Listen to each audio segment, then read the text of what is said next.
Kan bertahap Bu, pasti hati-hati dokter-dokternya. Upaya pencarian santri korban ambruknya Ponpes Al-Khozini di Buduran, Sidoarjo, Jawa Timur terus dilakukan. Hingga Minggu sore data sementara ada 8 korban yang berhasil dievakuasi dari balik reruntuhan bangunan. Dari sejumlah korban yang berhasil dievakuasi dari lokasi kejadian ini, rata-rata ditemukan di area sektor 42 dan 43 lokasi runtuhan bangunan.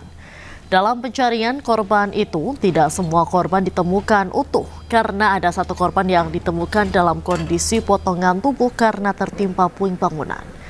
Sementara untuk total korban hingga Minggu sore mencapai 149 orang, dengan rincian korban meninggal dunia 45 orang, korban selamat 104 orang, dan ada 2 potongan tubuh.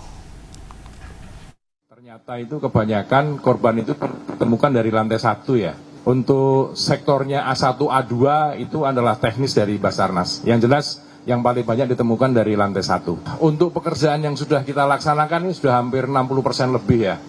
Harapan saya ini besok ini sudah bisa rata. Cuma ada satu kendala, yaitu beton itu ada yang menempel di bangunan sebelah kiri. Jadi siang ini Pak Muji dari ITS akan datang memberikan bimbingan ke kita sambil mengawasi sehingga pemotongan beton itu tidak menyebabkan gedung itu akan rusak atau runtuh. Dan saat ini kita terhubung dengan jurnalis Hendri Aprila dari lokasi ambruknya bangunan Pondok Pesantren Al-Khozini serta jurnalis Rahmat Ilyasan di Rumah Sakit Bayangkara, Surabaya. Selamat malam rekan-rekan, kita akan ke jurnalis Hendri Aprila terlebih dahulu. Hendri, bagaimana perkembangan proses pencarian di sana saat ini? Berkaitan dengan proses pencarian di hari ke-7, kalau informasi terakhir yang kami terima ini pun juga disampaikan dalam konferensi pers yang digelar di pos Basarnas bahwasanya proses evakuasi ini sudah berlangsung sebanyak 75% ataupun persentasinya ini sudah mencapai di 75%. Adapun selain hanya itu, ini pun juga disampaikan berkaitan dengan update korban sampai dengan malam hari ini di hari ke-7 tercatat ada 19 korban meninggal dunia yang berhasil dievakuasi, yang kemudian ini pun juga ada sekiranya 149 korban yang berhasil dievakuasi. Sedikitnya juru kamera kami akan menunjukkan kondisi terkini di mana di pos BNPB nantinya juga akan digelar konferensi pers untuk hasil akhir di evakuasi yang digelar pada hari ini. Tidak hanya itu, tentunya juga ini akan membahas berkaitan sejumlah kendala. Kalau memang sebelumnya disampaikan bahwa ada sejumlah kendala dan sejumlah titik yang memang difokuskan untuk di hari ke-7 ini, salah satunya adalah titik-titik yang masih tertimbun beton yang kemudian nantinya akan juga didampingi oleh pihak-pihak terkait ataupun pihak yang ahli dalam bidangnya untuk memastikan bahwa proses evakuasi ataupun proses pengangkatan sejumlah beton yang dikatakan bahwa ini posisinya menempel ataupun dekat sekali dengan salah satu gedung yang kemudian ini pun akan berdampak jika dilakukan penindakan secara cepat. Tidak hanya itu, Diandra dan juga pemirsa, kalau berkaitan dengan korban sendiri, ini tercatat juga sekiranya ada 45 korban meninggal dunia yang berhasil dievakuasi dan kemudian ada 8 korban yang sudah berhasil ditemukan identitasnya ataupun sudah berhasil diidentifikasi, dan kemudian yang terakhir adalah ada 37 yang masih dalam proses identifikasi. Data ini disampaikan langsung dari pihak ataupun kami terima dari pihak Basarnas yang kemudian ada sekiranya 18 korban lagi yang masih tersisa. Kalau secara total sekiranya ada 167 korban dalam insiden runtuhnya musola dengan struktur 3 lantai yang berada di Pondok Pesantren Al-Khozini, Buduran, Sidoarjo, Jawa Timur. Kami pun juga terus memantau sejauh ini bahwa terakhir di pukul 13.30 waktu Indonesia Barat ini dihadiri pemantauan oleh Wakil Gubernur yakni Emil Dardak untuk memantau langsung lokasi tempat ataupun proses evakuasi di TKP, dan selanjutnya juga langsung memantau dan bertemu dengan wali santri yang masih masih menunggu ataupun perwakilan dari keluarga yang masih berada di pos evakuasi. Karena kalau di maksud kami di 2 hari sebelumnya, ini pihak dari wali santri, terutama dari keluarga inti sudah dipindahkan, posnya berada di RS Bayangkara untuk mengetahui, bahkan juga memastikan bahwa proses identifikasi ini berlangsung dan menanti sejumlah data yang sudah dikumpulkan dicocokkan untuk mengetahui sejumlah korban yang berhasil diidentifikasi. Tidak hanya itu, Diandra dan juga pemirsa, memang rencananya di hari ini memang berfokus untuk penyisiran yang kemudian di esok hari ini akan dilakukan pembersihan area, dan harapannya dari proses evakuasi di hari ke-7 dan di esok hari nanti ini dapat berlangsung dengan lancar, dan juga tentunya pihak dari tim SAR gabungan terus melakukan proses evakuasi secara rutin dengan waktu 24 jam. Kami akan terus memantau, Diandra, bagaimana proses evakuasi yang dilakukan di hari ke-7 ini. Diandra. Baik Henry, dari evakuasi hari ini paling banyak korban itu ditemukan di lokasi mana atau di sektor mana, Henry?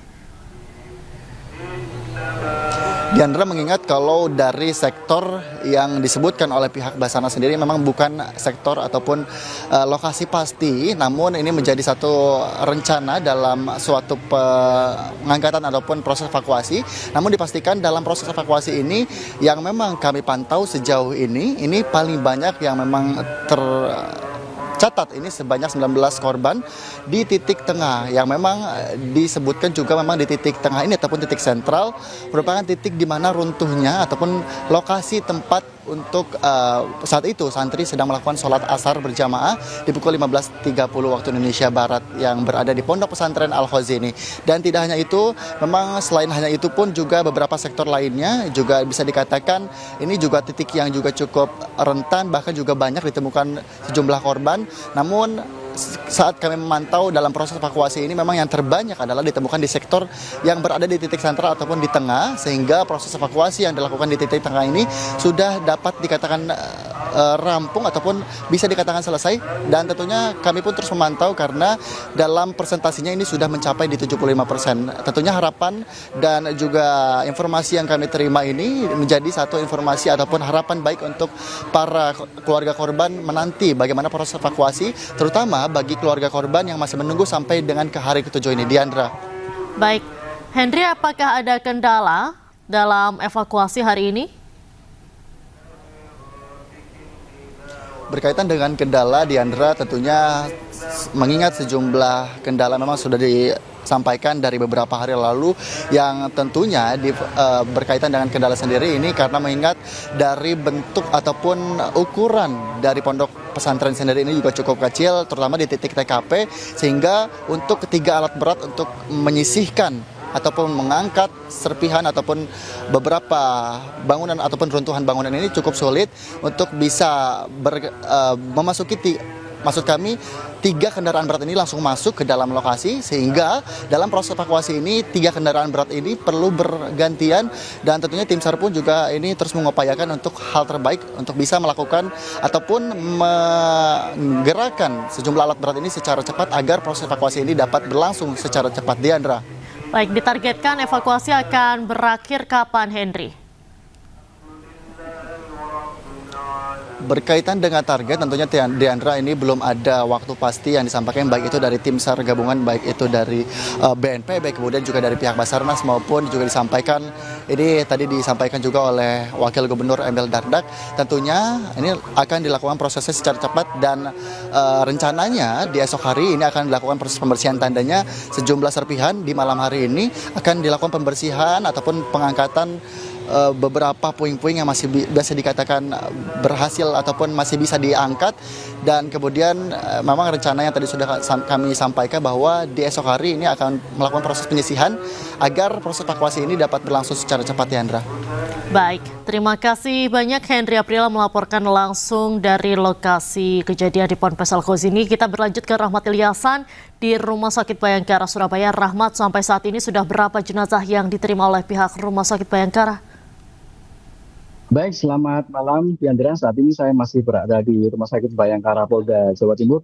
Dari pantauan kami yang ada di rumah sakit, bahwasanya Polda Jawa Timur menerima 40 jenazah mulai dari hari Jumat kemarin dan hingga sore ini sudah 40 jenazah ada di Polda Jawa Timur, di mana dari 40 jenazah ini ada 4 itu hanya body part atau potongan tubuh dari para santri yang ada di Ponpes Al-Khazini Sidoarjo Jawa Timur.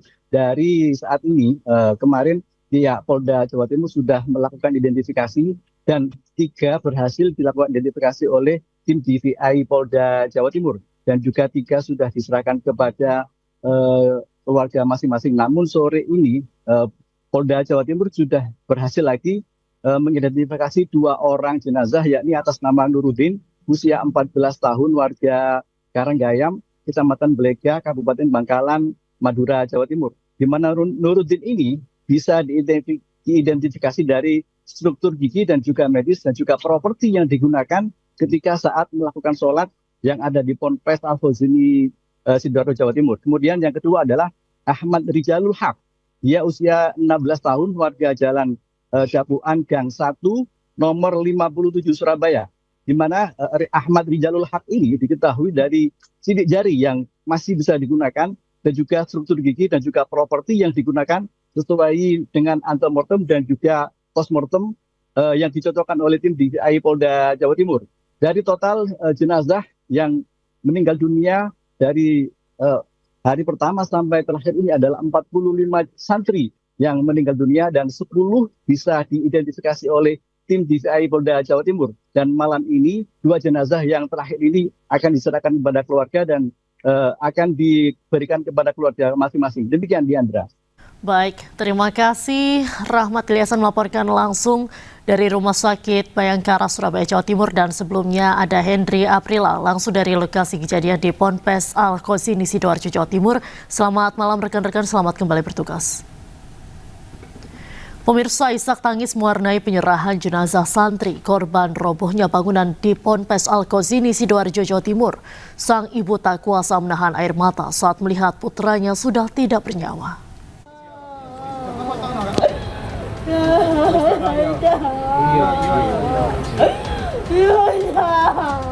Wanita ini tak kuasa menahan tangis dan terus memanggil nama putranya. Ia tak percaya mendapati kenyataan bahwa Daud Milal, putranya, turut menjadi korban tewas dalam musibah ambruknya pesantren Al-Khazini Sidoarjo, Jawa Timur. Pihak keluarga yang turut menemani hanya bisa menenangkannya. Daud merupakan satu dari 3 korban tewas yang telah teridentifikasi oleh tim DVI Polda Jawa Timur. Ketiga korban tersebut adalah Firman Nur, 16 tahun, warga Tembok Lor 3, Surabaya.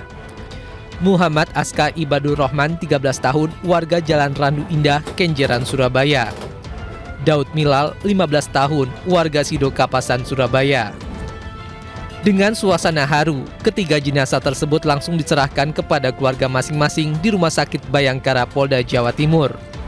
Pihak keluarga mengaku ikhlas karena sang putra meninggal dalam keadaan syahid, karena meninggal saat menuntut ilmu dan saat melaksanakan sholat. Bismillah, yakin saya. Kelas untuk mengantar Milal, biarkan dia tenang. Kasihan juga kalau hidup Pak Cacat, kasihan juga. Terus biarlah, Allah lebih ngerti lah.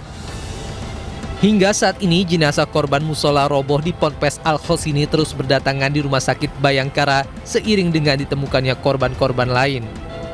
Dari Surabaya, Jawa Timur, Rahmat Ilyasan, iNews melaporkan. Salah satu jenazah yang berhasil diidentifikasi pada Sabtu malam atas nama Firman Nur dimakamkan di Surabaya, Jawa Timur. Menurut keluarga, saat kejadian korban tengah sholat bersama ke-6 temannya.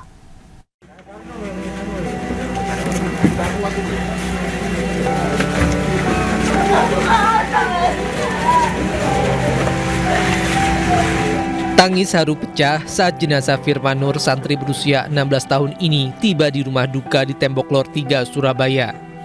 Firman Nur menjadi satu dari 3 korban yang berhasil diidentifikasi tim DVI pada Sabtu malam. Jenazah korban ambruknya musola Ponpes Al-Khazini ini pun langsung dimakamkan di pemakaman umum Jalan Tembok, Surabaya. Sebelum menghembuskan nafas terakhir, Firman sempat berpesan kepada ibunya agar tak perlu mengkhawatirkan dirinya.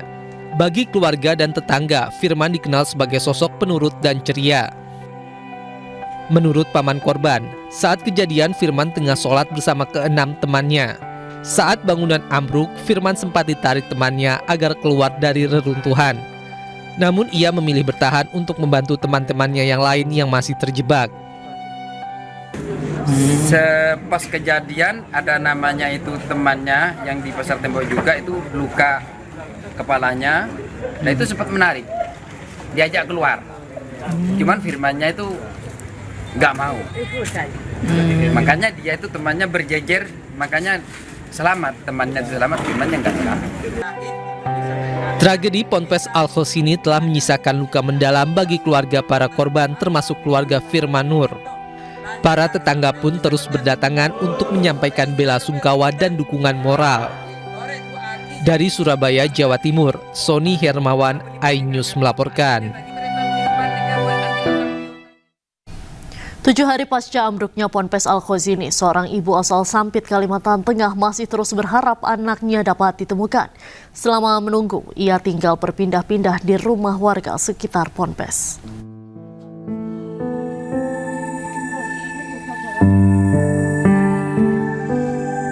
Iin, seorang ibu asal Sampit, Kalimantan Tengah ini terus menunggu kabar anaknya yang menjadi korban ambruknya bangunan Ponpes Al-Khosini Sidoarjo.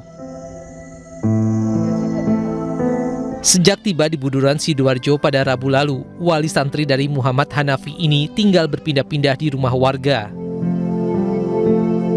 Didampingi seorang polisi wanita yang memberikan trauma healing, Iin menceritakan duka bertubi yang dialaminya.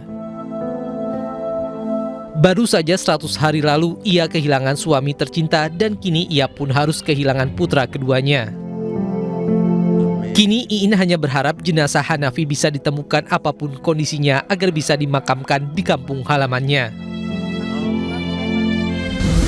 Ya saya harap Pak, mudah-mudahan walaupun anak saya itu kayak apa saya mengharap sekali cepat ketemu. Saya semua bisa berdoa semoga sama Allah dicepatkan. Apapun kondisinya Bu ya? Ya apapun kondisinya saya terima. Kalau feeling Ibu sebagai orang tua gimana Bu? Sudah nggak ada Pak. Sudah nggak ada orang anak saya sudah nggak ada. Sudah. Ibu udah rela ikhlas? Ikhlas Pak, lillahi ta'ala saya udah ikhlas. Usai berpindah-pindah tinggal di rumah warga, rencananya Iin akan pindah ke posko wali santri yang ada di Rumah Sakit Bayangkara, Surabaya. Dari Sidoarjo, Jawa Timur, Pramono Putra, iNews melaporkan. Petugas gabungan terus mengevakuasi korban dan membersihkan puing bangunan musola Pondok Pesantren Al-Khosini Buduran, Sidoarjo, Jawa Timur. Petugas juga mengevakuasi 1 mobil sedan mewah yang hancur dan ringsek tertimpa reruntuhan bangunan pondok. Sebuah mobil sedan mewah ditemukan dalam kondisi ringsek dan hancur di samping rumah pengasuh pondok pesantren. Proses evakuasi yang dilakukan petugas gabungan dilakukan dengan alat berat ekskavator. Mobil mewah tersebut turut menjadi korban ambruknya musola karena diparkir di samping rumah pengasuh pondok pesantren. Setelah berhasil dievakuasi, mobil mewah tersebut lalu diangkat dan dinaikkan ke atas sebuah truk untuk dipindahkan.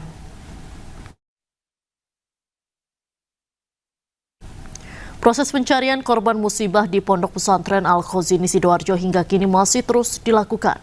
Untuk mengetahui perkembangan terkini, kita terhubung dengan Kepala Basarnas Marsikal Madya TNI Muhammad Syafi'i. Selamat malam Pak Syafi'i. Selamat malam Diandra. Baik, Pak Syafi'i bisa diceritakan bagaimana situasi terakhir di lokasi Pak untuk proses evakuasi hingga malam hari ini? Iya, terima kasih. Sesuai dengan laporan terakhir dari kegiatan evakuasi terhadap kejadian yang menimpa di Pondok Pesantren Al-Khosini. Saya sampaikan bahwa terakhir tadi jam 16.00 alhamdulillah jadi jumlah korban yang telah terevakuasi sejumlah 149 orang, di mana dari 149 orang ini kita semuanya ikut berduka, 45 orang dinyatakan meninggal dunia, dan itu yang kita temukan dan kita serah terimakan ke DVI. Jadi kita terus sesuai dengan apa yang sudah kita rencanakan, bahwa proses evakuasi tidak mengenal waktu istirahat. Selama 24 jam terus-menerus kita laksanakan, baik itu terhadap alat-alat yang kita gunakan dan juga rescuer kita yang sedang bertugas. Jadi itu yang kita laksanakan. Begitu juga hari ini kita berhasil mengevakuasi 19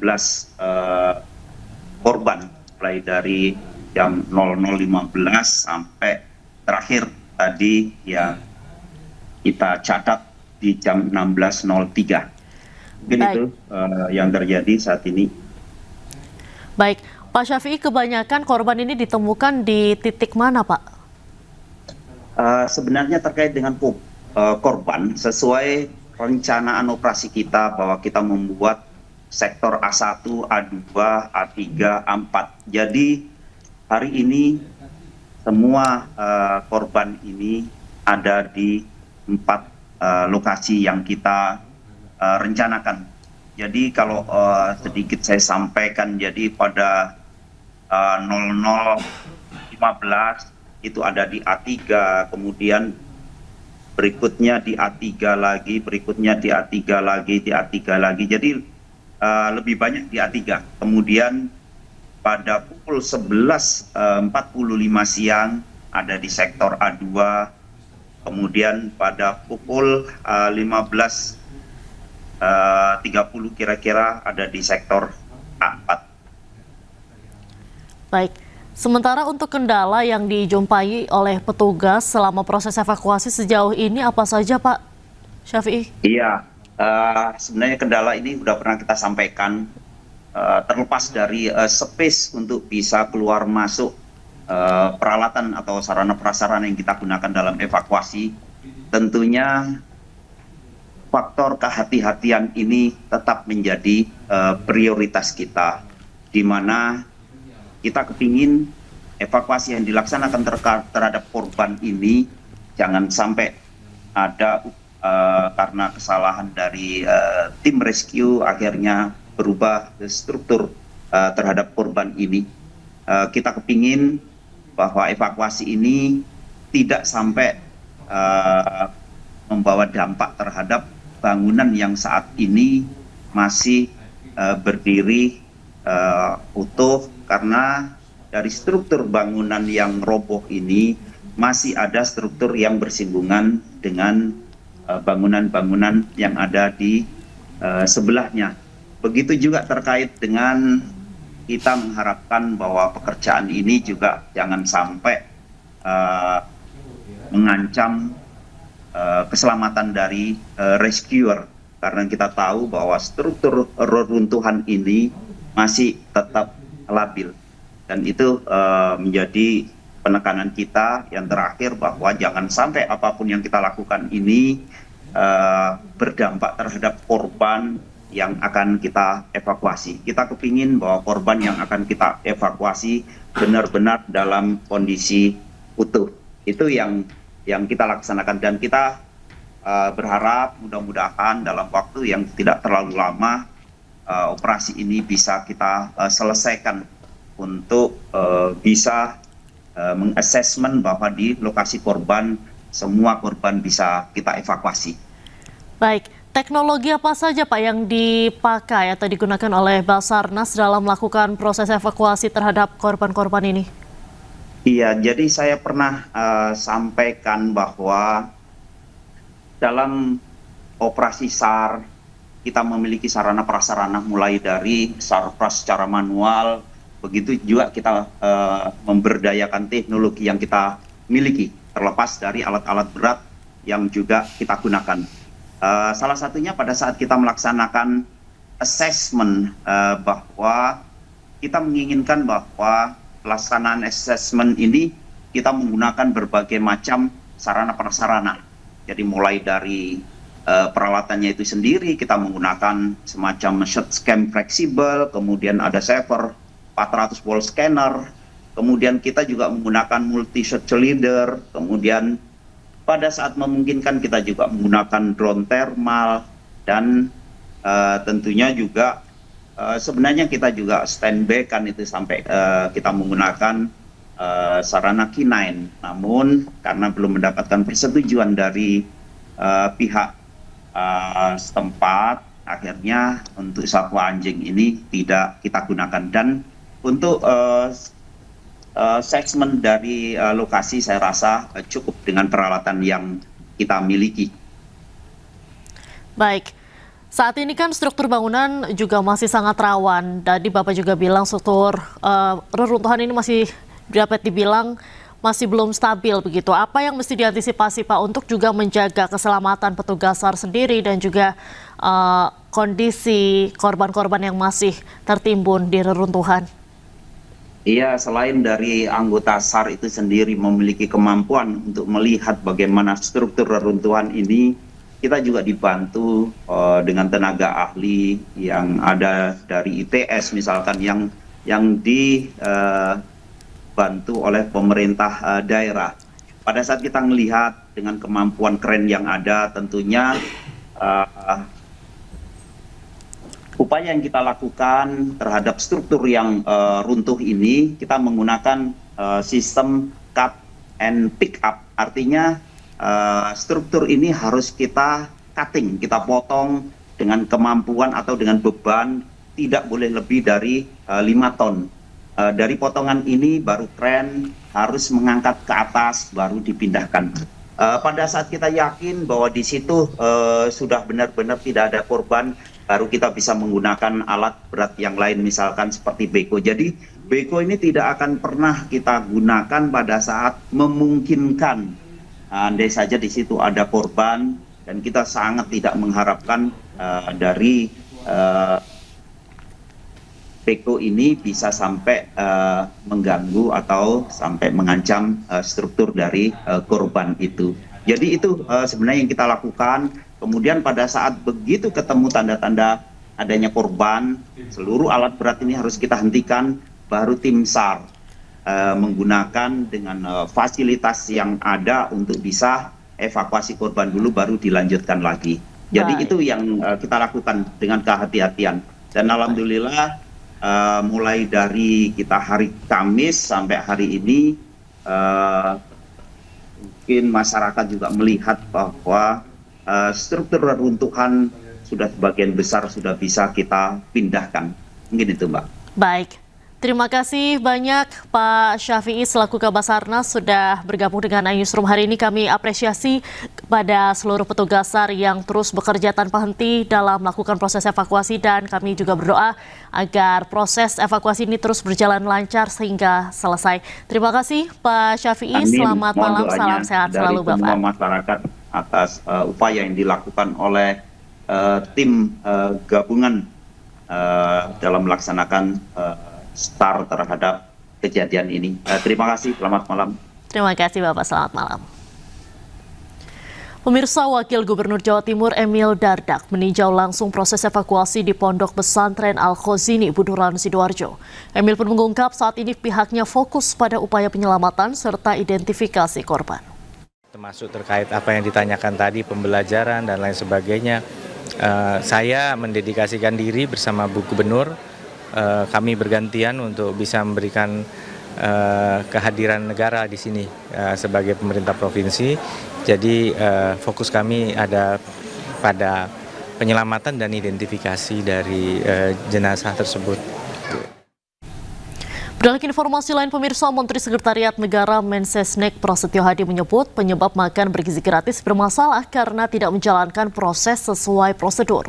Untuk itu pemerintah akan menerbitkan peraturan presiden tentang tata kelola program makan bergizi gratis yang ditargetkan rampung pekan ini.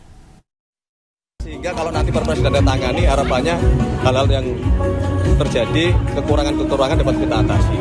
Jadi bukan programnya kemudian harus dihentikan, tidak. Kekurangan yang terjadi itu yang kita perbaiki.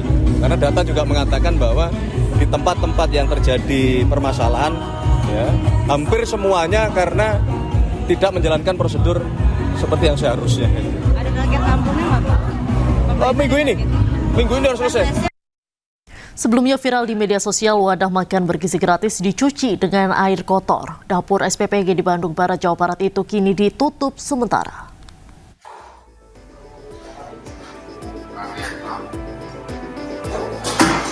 Viral di media sosial, sejumlah pekerja di dapur SPPG mencuci nampan untuk menu makan bergizi gratis dengan air kotor.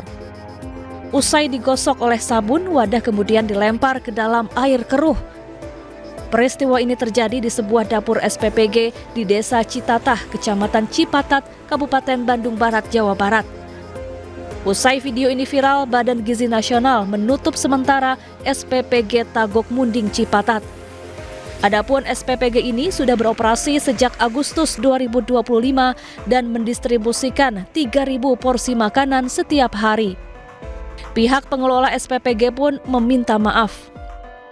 Terjadi di dapur kami, memang kendala saat itu adalah karena tempat kami ini di sini geografis tempat wilayah di sini itu kesulitan air, Pak. Yang pertama, memang pada saat musim kemarau itu air itu bagus dan jernih. Cuma belakangan ini beberapa hari ini itu air itu terkendala keruh, Pak. Nah, itu tuh disebabkan debit air hujan yang tinggi. Terus memang dari kondisi air yang telah kami cek kembali itu memang bukan kotor tapi itu mengandung lumpur. Pihak SPPG kemudian memperbaiki saluran air dengan membuat filter atau penjernih. Sementara itu sekitar 40 karyawan dirumahkan. Dari Bandung Barat, Jawa Barat, Iwono, iNews melaporkan. Lalu lintas sekitar Monas sempat macet imbas bubaran perayaan HUT TNI ke-80. Kendaraan roda 2 dan roda 4 mulai meninggalkan kawasan Monas untuk pulang. Arus lalu lintas di kawasan Jalan Medan Merdeka Barat Jakarta Pusat tersendat akibat kendaraan yang meninggalkan kawasan Monas setelah menyaksikan perayaan HUT TNI ke-80. Pejalan kaki dan pedagang kaki lima juga memenuhi jalanan yang menyebabkan lalu lintas macet. Beberapa kendaraan yang membawa rombongan upacara HUT TNI juga terlihat terjebak macet.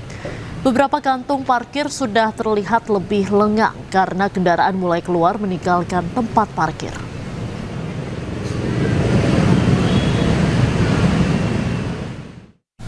Perayaan hari ulang tahun ke-80 Tentara Republik Indonesia digelar di kawasan Monas, Jakarta. Diawali dengan upacara, perayaan HUT TNI juga dimeriahkan dengan atraksi dan hiburan untuk warga Jakarta dan sekitarnya.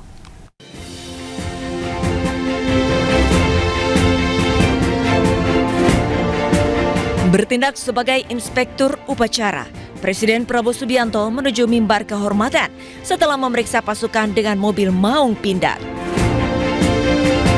Prabowo menegaskan saat pidatonya, TNI siap berkorban untuk bangsa dan rakyat Indonesia. Peran TNI di tengah ketidakpastian global sangat penting karena menjadi tulang punggung Indonesia.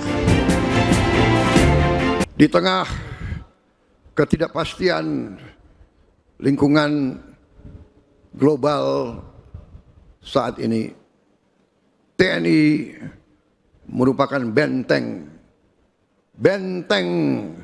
NKRI. TNI adalah tulang punggung pertahanan Indonesia yang menjadi penjamin kedaulatan kita. Bahwa TNI harus siap melindungi segenap bangsa Indonesia dan seluruh tumpah darah Indonesia. Please welcome Foxtrot Live!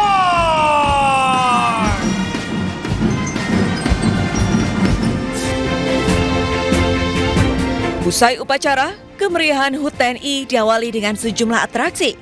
Manuver pesawat tempur TNI di langit Jakarta sontak menyita perhatian. Langit di kawasan Monas bergemuruh dan penuh warna ketika 6 pesawat tempur Jupiter Aerobatik tim TNI Angkatan Udara unjuk kebolehan. Selamat Hari Ulang Tahun ke-80 Tentara Nasional Indonesia. Pesawat terbang membentuk hati hingga pola menyerupai kembang api di langit Jakarta. Pesawat berbelok sambil mengeluarkan sejumlah flare yang menyala.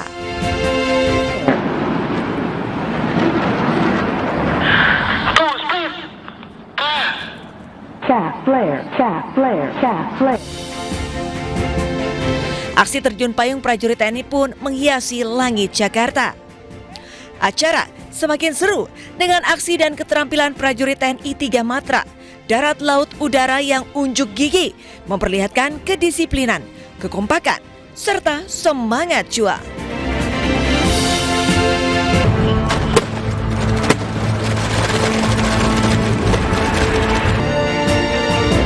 Masyarakat disuguhkan dengan keterampilan demonstrasi prajurit TNI beradu melawan musuh.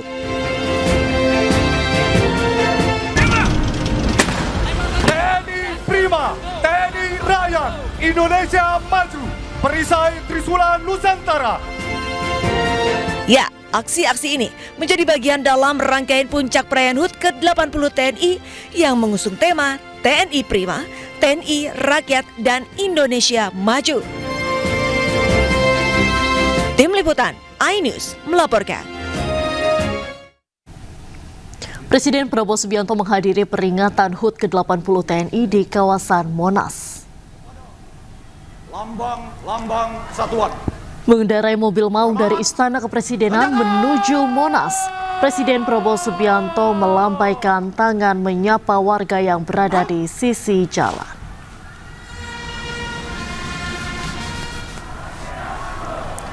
Ada momen hangat saat Presiden Prabowo menghampiri warga dan mencium kening dua anak laki-laki dan perempuan dari atas kendaraan mobil maung di kawasan Monas.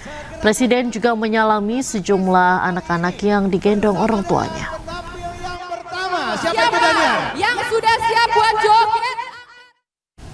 Presiden Prabowo Subianto menegaskan kepemimpinan di TNI harus mengutamakan keteladanan. Prabowo mengatakan tidak ada tempat bagi pemimpin TNI yang tidak kompeten. Setiap eselon dari setiap tingkatan harus selalu membina diri dan harus selalu memberi contoh. Kepemimpinan di TNI harus kepemimpinan keteladanan, harus kepemimpinan Ingarso Sung Telodo, harus memberi contoh di depan. Ada yang berbeda dari gaya berbusana Wakil Presiden Gibran Rakabuming Raka saat menghadiri upacara peringatan HUT ke-80 TNI di Monumen Nasional Jakarta. Pasalnya, kali ini Gibran terlihat kompak mengenakan busana yang mirip dengan Presiden Prabowo Subianto. Seperti diketahui, setelan kemeja safari berwarna krem ini sangat identik dengan Prabowo dan telah ia kenakan sejak maju sebagai calon presiden pada pemilihan presiden 2009.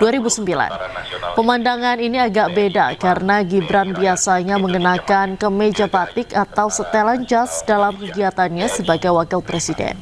Namun pada HUT TNI hari ini, keduanya tampil selayaknya kembaran yang mengenakan seragam serupa. Pembalap tim Ducati dan juara dunia MotoGP 2025 Marc Marquez kembali gagal finish dalam Grand Prix Indonesia. Ini menambah catatan buruk The Baby Alien saat balapan di sirkuit Mandalika di Lombok Tengah, Nusa Tenggara Barat. Kutukan gagal finish Marc Marquez berlanjut di MotoGP Indonesia 2025 yang berlangsung di sirkuit Mandalika, Lombok Tengah, Nusa Tenggara Barat. Marquez ditabrak oleh Marco Bezzecchi dari belakang memasuki tikungan 7 pada putaran pertama. Tidak hanya itu, akibat kecelakaan ini Marquez menderita patah tulang bahu kanan.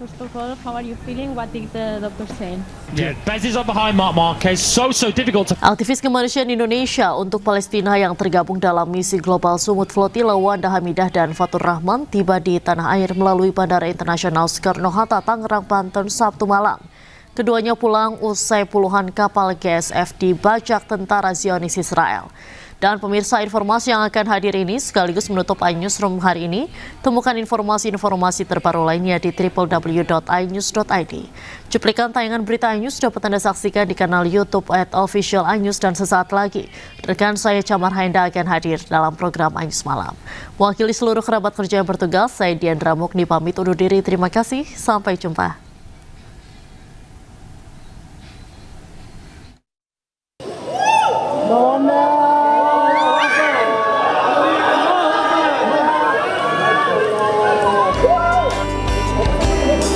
Dengan membawa bendera Palestina, aktivis Indonesia Wanda Hamidah dan Fatur Rahman tiba di Bandara Internasional Soekarno-Hatta, Tangerang, Banten pada Sabtu malam.